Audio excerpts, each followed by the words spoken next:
দেশে ফিরলেন আমিরাতে ক্ষমা পাওয়া বাংলাদেশিরা।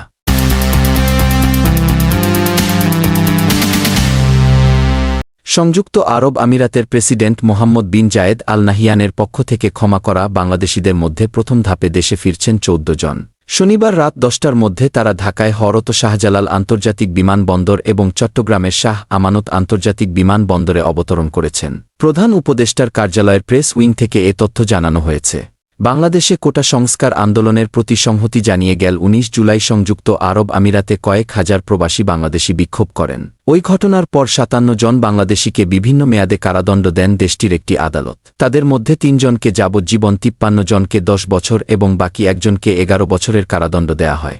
পরে গত মঙ্গলবার দণ্ডিত ৫৭ বাংলাদেশিকে ক্ষমা করে দেন দেশটির প্রেসিডেন্ট। সেদিন প্রধান উপদেষ্টার কার্যালয় থেকে পাঠানো সংবাদ বিজ্ঞপ্তিতে বলা হয়, সংযুক্ত আরব আমিরাতের ফেডারেল আদালতে দোষী সাব্যস্ত হওয়া ৫৭ বাংলাদেশিকে দেশটির প্রেসিডেন্ট মোহাম্মদ বিন জায়েদ আল নাহিয়ান ক্ষমা করেছেন।